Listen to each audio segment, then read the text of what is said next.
Well, hey guys, welcome back. Today we're taking a look at some Athearn recent releases, the SD45-2 in Conrail and the SD45-2U in Santa Fe.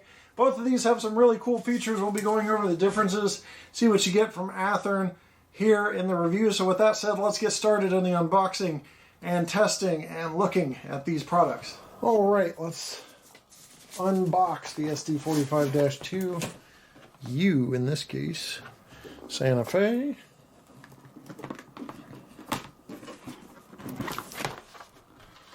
Inside, Athearn Genesis documentation. Almost, let's see, 18 pages it is of information. Exploded parts diagram. In case you lose a part, you can contact parts@athearn.com by coordinating the part you're missing with the number. This is upside down, and it's a warranty. It goes over the locomotive limited warranty. It's a card you can send in, and the 1-year warranty detailed out by Horizon Hobby there, and an Athearn news flyer talking about following them on Facebook and YouTube. I have no idea what that is, but I guess it's the next big thing. So inside is the locomotive itself. I'm going to pull this out. We will unbox Conrail off camera in the essence of time. Even though we have a little more time now because there is no layout to do a final run by and the tests go a little quicker. But, you know, the Santa Fe is probably my favorite out of the two because of all the detail on the roof. You've got an air conditioning unit, an antenna stand, and a beacon light that I believe operates. Getting these handrails protectors out of the way. We'll get Conrail out and we'll start looking at these in a 360 next. Alright, I got a little felt on the table to kind of help with the reflection, but you can just see the detail of the Santa Fe version and all over the roof. I mean, you got the horn up front, 3-chime horn right there on the nose, or on the cab roof, I should say. Number boards, LED lights, sand filler hatches on the nose, separately applied grabs, and windshield wipers you can probably catch a glance of. Sunshades for the cab windows, and it appears these are actually wind deflectors, not mirrors. I'm not sure, maybe on this case I think they are. On the roof is where a lot of the detail is going on. You got the beacon right here, air conditioning unit with a little bit of blackened applied to the grills. Sinclair antenna and another antenna here, both on antenna stands, and the electrical conduit running up and around that area. Dustbin hatch right behind it. As we start looking down the side, you can see the truck detail. Battery box doors under the road number, which is nice, clear, and legible print, which I don't even say much anymore because everything in the industry is looking good there, except for the really, really cheap stuff. Exhaust.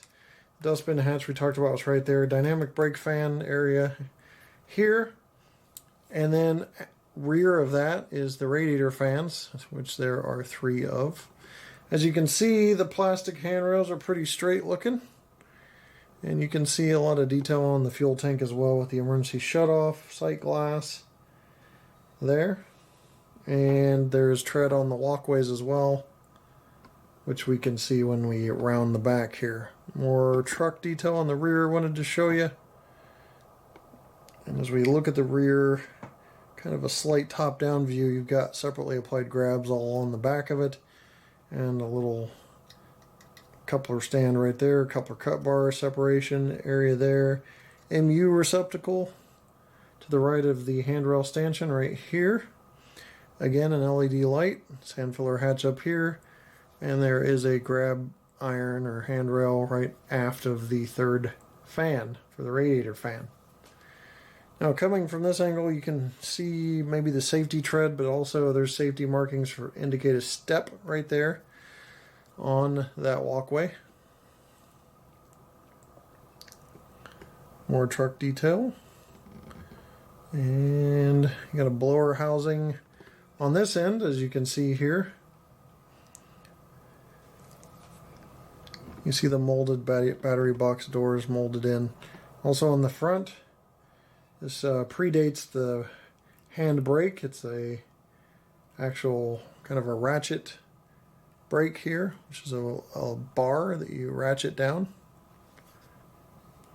And you can see the magnetic glad hand on the McHenry coupler on the front, along with the nice front detail, which includes that snowplow with window and the accessory hoses, silver tipped end, and the brake hose that has silver tipped end on there. So that is most of the detail that we can cover. We'll go ahead and take a quick look at Conrail, do some comparison as this kind of rotates on its own. So I'll go ahead and bring Conrail into the picture. Just no cuts, why not? And we'll take a look at Conrail. So Conrail, you can see differences, and these differences are studied by Athearn folks to make sure that the road name and road number specific detail is there. So in this case, the Conrail unit didn't have as much on its roof as the Santa Fe unit. So the Cruise didn't have as good a communication and as good of air conditioning apparently, but all joking aside, you can see even that the horn is mounted in a different area. You've got a single Sinclair antenna that's painted blue, Conrail blue. Other than that, the roof is pretty cleared out. Now, there's no sunshades installed on this because the Conrail came like that.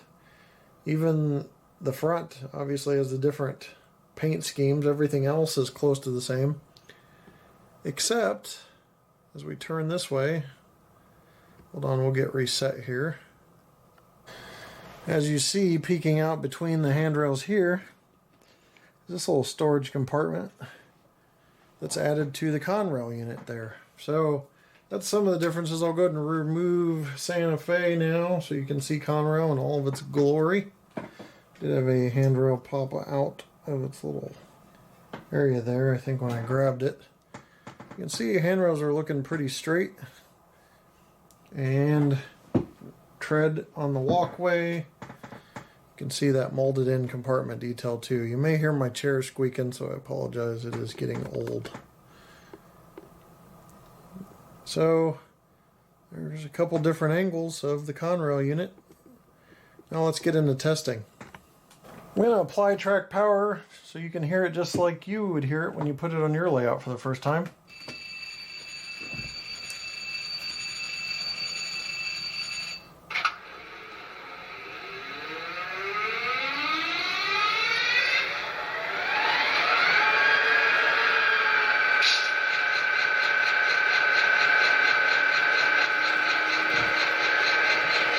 I must say, that sound is great.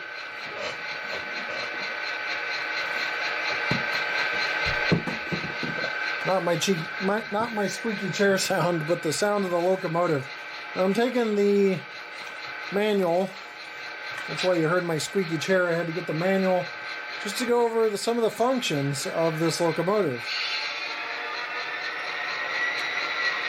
So some of the first functions are lighting, so I'll turn down lighting. And we'll hit F0.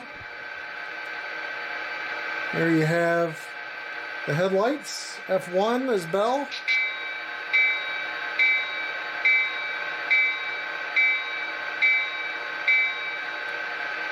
Two, horn.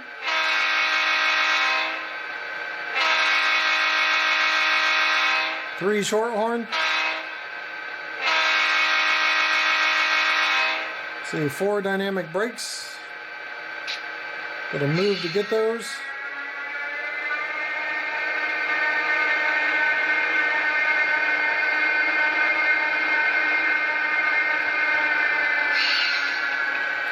Okay, these haven't been broken in, so they're kind of rough on the first few speed steps.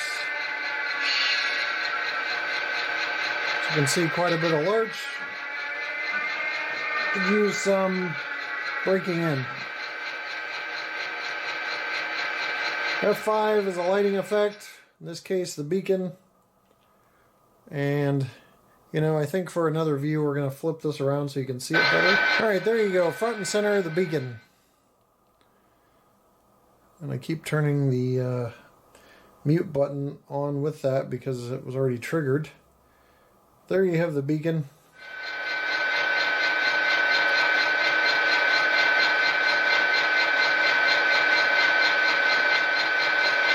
And I do want to take a minute to talk about the slow speeds. Once you get up to 4 or 5, about 4, it's really smoothed out. So you can see it just needs to be broken in. It's not any sort of defective unit. You get to hear the dynamic brakes more, which is great.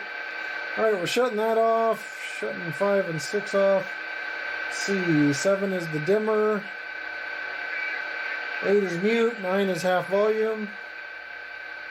This is called alternate mixer. F10 straight to 8 and sander valve. This time it's straight to 8 in this case.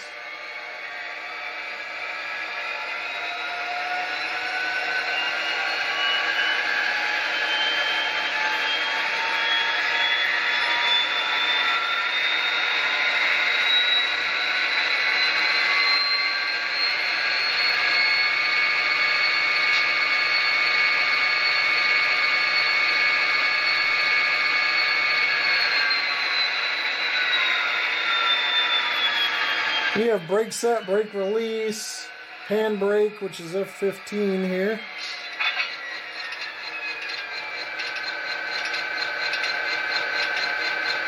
HEP mode, fuel loading sequence, all aboard.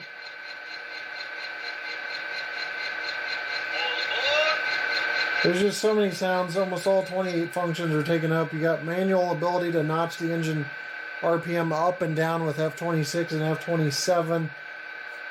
You got emergency stop, which you hear all the air dump out of the brake lines. I think that's right. And just all these different functions on this locomotive. Check out my series on Tsunami 2. You'd be surprised what you'll find in Tsunami 2. Sound decoders is a lot different than Tsunami 1's. Let's go ahead and move to Conrail and take a look at that in action real quick and do some testing with it. Check some NMRA specs here. Wheels engaged so far. And good, and good, and good.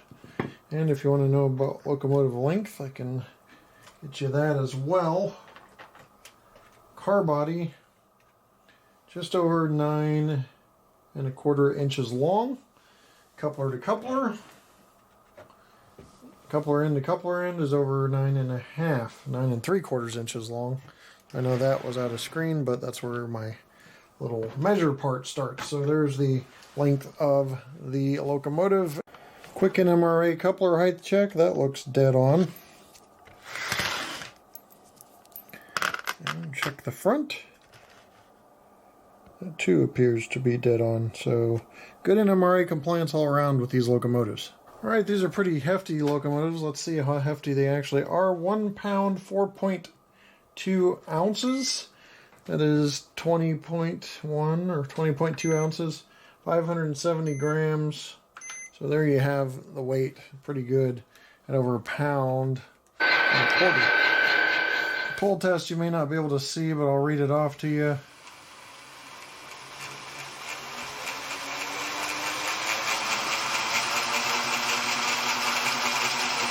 Like it's tapping out, it's 2.8 ounces, so almost 45 cars that this can pull by itself. Now we're going to check slow speed control. Obviously the other one would need to be broken in a little more.